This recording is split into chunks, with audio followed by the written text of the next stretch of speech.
வணக்கம் குருஜி. வணக்கம் சார். உலகமெங்கும் இருக்கும் ஆன்மீகம் ப்ளஸ் நேயர்கள் அனைவருக்கும் ஜோதிட குருஜியின் இனிய வணக்கங்கள், வாழ்த்துக்கள், ஆசீர்வாதங்கள். இந்த அருமையான பதிவில் நம்ம பார்க்க போகிறது மே மாத ராசி பலன். ஒவ்வொரு ராசிக்கும் என்னென்ன பலன்கள் அப்படிங்கிறத பற்றி நம்ம தெளிவாக பார்க்க போகிறோம். அதுக்கு முன்னாடி சப்ஸ்கிரைப் பண்ண அனைத்து இனிய நெஞ்சங்களுக்கும் எங்களது நன்றிகள். உங்களோட சுய ஜாதகம் பார்க்கணும், அதாவது உங்களோட சொந்த ஜாதகம், உங்களோட கேள்விகள் அப்படிங்கும்போது உங்களுக்கு என்ன பண்ணணும் அப்படிங்கிறத என்னோடய வாட்ஸ்அப் நம்பர் கீழே கொடுத்துருக்காங்க, அதில் வாங்க. இப்போ இந்த பதிவுக்கு போகலாமா? மகர ராசி.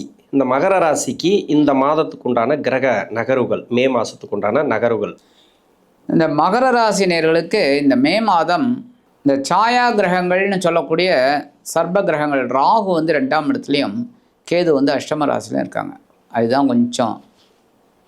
அடுத்தபடியாக இவங்களோட ராசிநாதன், அதே சமயம் தனவாக்கு குடும்பஸ்தானாதிபதி சனீஸ்வர பகவான் முதல்ல 7.5 முடிச்சுட்டு வெளியில் போனோன்னே கொஞ்சம் உங்களுக்கு பரவாயில்லை, இப்போ சகாயஸ்தானத்தில் இருக்கார்.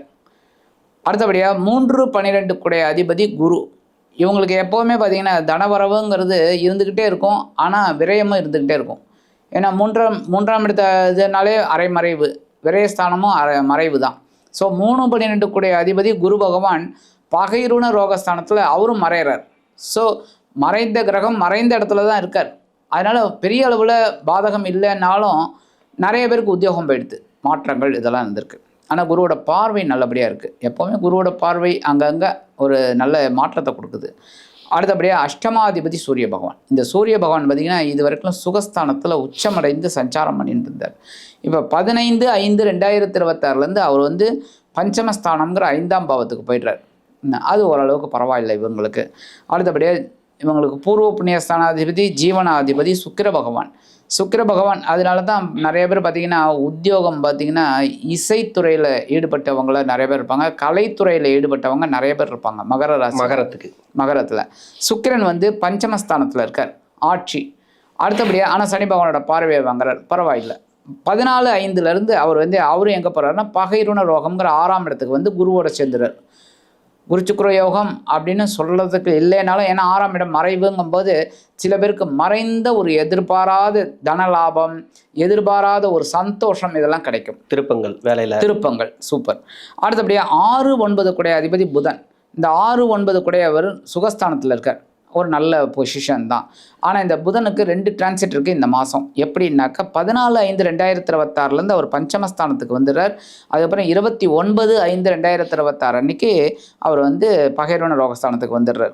பகைருண ரோகஸ்தானம் அவரோட இது ஆட்சி அமைக்கிற. அங்கே ஏற்கனவே குரு சுக்கிரன் அங்கே இருக்காங்க, சேர்றாங்க.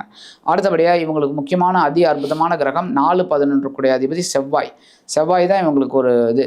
மகர ராசியில் பார்த்திங்கன்னா நிறையா பேர் வாடகை வீட்டில் இருப்பாங்க. திடீர்னு அவங்களுக்கு ஏதாவது ஒரு உத்தியோகம் கிடைக்கும், ஒரு லோன் கிடைக்கும், வீடு வாங்கிடுவாங்க. ஏன்னா இட சம்மந்தப்பட்டது செவ்வாய் 4 திடீர்னு கிடைக்கும் அவங்களுக்கு. அந்த மாதிரிலாம் சில நிறைய பேருக்கு அமையறதுக்கு வாய்ப்பு இருக்குது. அப்போ 4-11 கூடிய அதிபதி செவ்வாய் வந்து 3ஆம் இடத்துல இருக்கிறது விசேஷம்தான். அரைமறைவுனாலும் உபஜயஸ்தானங்களில் ஒன்று. ஸோ அவங்களுக்கு நல்ல இடம் தான். ஆனால் கூட யார் இருந்தாங்க? சனி பகவான் சேர்ந்துருக்கிற வரைக்கும் கொஞ்சம் டென்ஷன் தான் அவங்களுக்கு இருக்கும். முயற்சியில் டென்ஷன், எல்லாத்துலேயுமே டென்ஷன் இருக்கும். கொஞ்சம் அப்படியே குழப்பம், அப்படியே ஏதோ ஓட்டிகிட்டு இருப்பாங்க. தசாபுக்திலாம் கரெக்டாக இருந்ததுன்னா. ஆனால் 11ஆம் தேதியிலேருந்து அவர் சுகஸ்தானத்துக்கு வந்து ஆட்சி அமைக்கிறார், சுகாதிபதி. அப்போ 11/5/2026 இவங்களுக்கு ஒரு எதிர்பாராத ஒரு நல்ல திருப்பங்கள்லாம் இவங்களுக்கு கண்டிப்பாக கிடைக்கும். ஓகே, இப்போ மகரத்துக்கு வந்து வேலை வாய்ப்பு எப்படி இருக்கும் இந்த மாதத்துக்கு? ஏன்னா 4ஆம் இடத்துக்கு ஆட்சி பெற்று வரக்கூடிய செவ்வாய் இப்போ ஆட்சி ஆகிறாருங்க, சனிக்கிட்டேருந்து வெளியே போயிட்டார். ஆமாம். இப்போ வேலை ரீதியாக ஒரு சில பேருக்கு வந்து சிக்கல் இருந்தது. ஒரு வேலை ரீதியாக மன அழுத்தம், சிக்கல்னாக்கா மன அழுத்தம், அப்படி இல்லைனாக்கா வேலை ப்ரெஷர் அதிகம், அதிகப்படியான வேலை செய்கிறது, தேவையில்லாத வேலை செய்கிறது, இது மாதிரி நிறைய எல்லாம் இருந்தது. வேலை ரீதியாக ஒரு சில நெருக்கடிகள் இருந்தது. அதெல்லாம் மாறக்கூடிய வாய்ப்பு இருக்கா? வேலை ரீதியாக இருக்கிறவங்களுக்கு எப்படி இருக்கும் மகரத்துக்கு? இப்போ இந்த மகரம் அப்படிங்கும்போதே பார்த்திங்கன்னா வேலை பளு கொஞ்சம் 10ஆம் தேதி வரைக்கும் இருக்கும். ஏன்னா சனி செவ்வாய் சேர்க்கை அது சுமார் தான் பலன். அதனால் கொஞ்சம் வேலை நெருக்கடி இருக்கும். அதேமாதிரி புதுசாக வேலை தர்ற குழந்தைகளுக்கும் நல்ல வேலை வாய்ப்பு அமையறதுக்கு கொஞ்சம் வாய்ப்பு கம்மி தான். ஆனால் இந்த 11ஆம் தேதியிலேருந்து இந்த செவ்வாய் மாறுறது இவங்களுக்கு ஒரு பெரிய மாற்றத்தை கொடுக்கும். உத்தியோக ரீதியாக கண்டிப்பாக ஒரு மாற்றம் அற்புதமாக கிடைக்கக்கூடிய ஒரு இது. ஏன் அப்படின்னா இந்த ராசியில் பார்த்திங்கன்னா உத்திராடம் நட்சத்திரம், அவங்க சூரியனோட ஆதிக்கம். ஸோ சவாலை சமாளிக்கக்கூடிய ஒரு வாய்ப்பு. திருவோணம் அவங்க வந்து எப்போவுமே பாசம் பந்தம் அதில் அவங்களுக்கு மேக்சிமம் குடும்பத்தில் தான் அட்டாச்மெண்ட் நிறையா இருக்கும். அடுத்தது பார்த்திங்கன்னா அவிட்டம் செவ்வாயோட நட்சத்திரம். அப்போ அவங்களுக்கு அந்த அவிட்டம் நட்சத்திரத்தில் இருந்தாலும் சரி, இந்த 3 நட்சத்திரத்தில் இருந்தாலும் இந்த மகர ராசி நேயர்களுக்கு 11ஆம் தேதியிலேருந்து மிகப்பெரிய ஒரு பிரம்மாண்டமான ஒரு வெற்றி காத்திருக்கு. உத்தியோக ரீதியாக கண்டிப்பாக மாற்றங்கள் இருக்கும். மகர ராசிக்கு தொழில் எப்படி இருக்கும் இந்த மாதத்துக்கு? வியாபாரம் செய்யக்கூடியவர்கள் இருக்காங்க இல்லையா, பிஸ்னஸ், அவங்களுக்கெல்லாம் தொழில் பார்த்திங்கன்னா சுமாராக தாங்க போகும். ஓப்பனாக சொல்லப்போனால் சுமாராக தான் போகும். ஏன் அப்படின்னா, முக்கியமாக குரு வந்து அவங்களுக்கு ஃபேவரபுளாக இல்லை. 6ஆம் இடத்துல மறைவுனாலும் பகை ருண ரோகம், கொஞ்சம் கடன் இருக்கும். ஏன்னா உத்தியோகம் தொழில் வியாபாரத்தில் இருக்கிறவங்களுக்கு கொஞ்சம் ஒரு மந்த நிலை அப்படின்னு சொல்லக்கூடிய ஒரு வாய்ப்பு இருக்குது. ஆனால் இந்த 11ஆம் தேதியிலேருந்து செவ்வாய் உச்சம் வந்து ஆட்சி அமைக்கிறதுனால இந்த தொழில் வியாபாரத்தில் இருக்கிறவங்களுக்கு ஒரு ஸ்ட்ராங்கான ஒரு இது கிடைக்கும். பாயிண்ட் எப்படின்னா, இதை எப்படி விருத்தி அடைய வைக்கிறது அப்படிங்கிற ஒரு தாட்டு கிடைக்கும்போது அதை நிறைய பேர்ட்டு அப்படியே இது பண்ணி ஆலோசனைகளை வாங்கி உயர்படக்கூடிய ஒரு சூழல் கண்டிப்பாக அமையும். ஓகே, அதான் 10ஆம் இடத்துக்கு செவ்வாய் பார்வை. ஆமாம், அருமையாக ஒரு தொழில் நல்லா அமையும். சரி, ஓகே. கடன் பிரச்சனை தீருமா? ரொம்ப நாளாக இருந்து வந்த கடன் பிரச்சனை தீருமா? அதாவது ஒரேடியாக 10 லட்சம் கொடுக்குறோம், 50 லட்சம் கொடுக்குறோம், இருக்கிற கடன் உடனே இந்த மாதத்துலேயே முடிவுக்கு வந்துடும்னு சொல்ல முடியாது. ஓரளவுக்கு எதிர்பார்க்க முடியுமா? கண்டிப்பாக. ஏன்னா 6ஆம் இடத்து அதிபதி புதன். இவங்களுக்கு புதன் வந்து இருக்கக்கூடிய இடம் சுகஸ்தானம், 4ஆம் இடம் அப்படிங்கும்போதே ஓரளவுக்கு இவங்களுக்கு அந்த ஒரு வருமானம் கிடைக்கும். உத்தியோக ரீதியாக இருக்கட்டும், உத்தியோகத்தில் நீங்கள் கேட்கலாம் என்ன வருமானம், சம்பளம் வந்து ஒரு நாளைக்கு தானே வரணும். ஆனால் இந்த இன்சென்டிவ் மற்ற அரியர்ஸ் அதெல்லாம் நிறைய இருக்குது. அப்போ அதெல்லாம் கிடைக்கிறதுக்கு ஒரு வாய்ப்பு இருக்குது. அது எதிர்பாராம தான். ஏன்னா இன்சென்டிவ் எழுதி போட்டிருப்பாங்க, அது வரத்துக்கு காலதாமதமாகும். இப்போ டக்குன்னு கிடைக்கக்கூடிய ஒரு இது. அப்போ இவங்களுக்கு அந்த பொருளாதார சிக்கல் கொஞ்சம் குறைஞ்சி கடன் சுமை குறையிறதுக்கு நிறைய வாய்ப்பு இருக்குது. ஏன்னா அதுக்கப்புறம் டிரான்சிட் பார்த்தீங்கன்னா 14/5 புதன் வந்து 6ஆம் இடத்து அதிபதி 5ஆம் இடத்துக்கு தான் வர்றார். அப்புறம் 6ஆம் இடத்துக்கே வர்றார், ஆட்சி அமைக்கிறார். ஸோ இவங்களுக்கு கடன் சுமை கொஞ்சம் கொஞ்சமாக குறைஞ்சிடும்.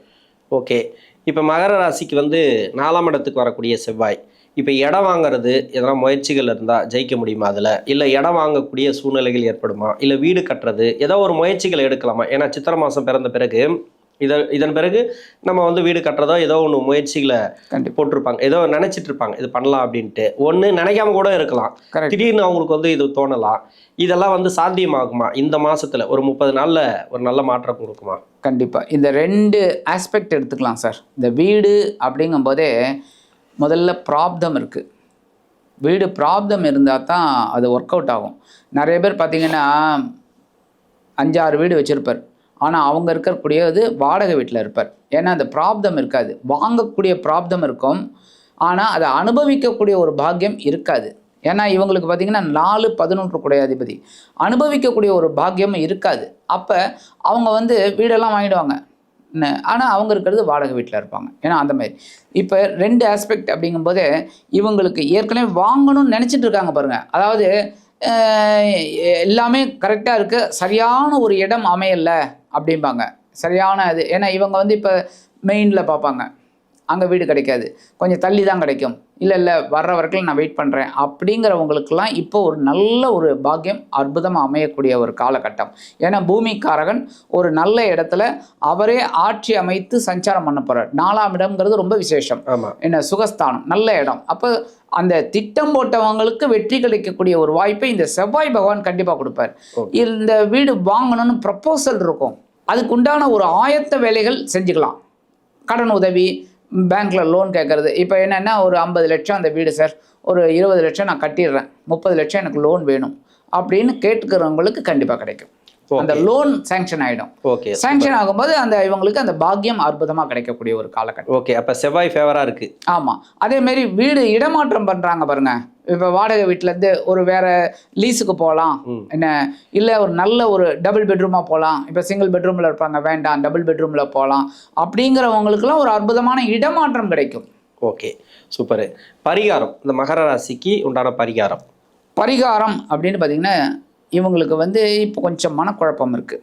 ஏன்னா 6ஆம் இடத்துல குருங்கும் போதே கொஞ்சம் டென்ஷன் இருக்கும், சந்தோஷமாக இருப்பாங்க. இப்போ ஒன்றும் இல்லை, ஒரு ஃபங்க்ஷனுக்கு அவங்க போகிறாங்க, பார்த்துக்கிட்டு இருக்காங்க அப்படின்னாலும் அவங்க மனசு எங்கேயோ போயிட்டுருக்கும். ஏன்னா ஒரு டென்ஷன், இது குழப்பம், டென்ஷனுங்கிறத விட குழப்பம் சொல்லலாம். இந்த அப்போ ஒரு மனசு தெளிவாக இருக்கணும் அப்படின்னா துர்க்கை வழிபாடு தான் இவங்களுக்கு ரொம்ப விசேஷம். மகரத்துக்கு துர்க்கை வழிபாடு பண்ணாலே தைரியம் கிடச்சிரும். ஏன்னா எப்போவுமே வந்து 3ஆம் இடம் கொஞ்சம் பலமாக இருந்ததுனாலே அவங்க எதையுமே சாதிப்பாங்க. இப்போ புதன் வந்து கடகலக்னத்துக்கு பார்த்தீங்கன்னா 3ஆம் இடம்.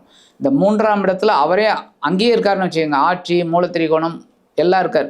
அப்போ என்ன ஆகும், ரொம்ப அற்புதமாக இருக்கக்கூடிய ஒரு காலகட்டம். ஏன்னா புதன் அங்கே தான் உச்சம். அந்த ஒரு கிரகத்துக்கு தான் பார்த்துருக்கீங்கன்னா தெரியும், 3 ஆஸ்பெக்டும் ஒரே கிரகத்துக்கு மட்டும்தான், ஆட்சி உச்சம் மூலத்திரிகோணம். மற்ற எந்த கிரகத்துக்கும் கிடையாது. நீங்கள் அனலைஸ் பண்ணியிருப்பீங்க. ஏன்னா எல்லாமே உச்சம் ஒரு இடமா இருக்கும், மூலத்திரிகோணம் ஒரு இடம் இருக்கும், ஆட்சி 2 இடமா இருக்கும். அது அப்போ புதனுக்கு மட்டும்தான் இந்த ஒரு விசேஷம். அப்போ இந்த புதன் அப்படிங்கும்போதே இவங்களுக்கு வந்து துர்காதேவியை வழிபாடு பண்ண ஆரோக்கியம் நல்லபடியாக இருக்கும், அறிவுத்திறன் அதிகமாகும். அதனால் ஓம் ஸ்ரீ துர்காதேவியே நமக அப்படின்னு 108 தடவை தினந்தோறும் சொல்லி வழிபாடு பண்ணுறது ரொம்ப விசேஷம். செவ்வாய்க்கிழமை ஒரு தீபம் போடுறது ரொம்ப விசேஷம். இதெல்லாம் வந்து துர்க்கை வழிபாடு பண்ணாலே ஒரு மிக பிரம்மாண்டமான ஒரு வெற்றிகரமான மாதமாக இந்த மே மாதம் அமையும் என்று கூறி விடைபெறுகிறேன். நன்றி.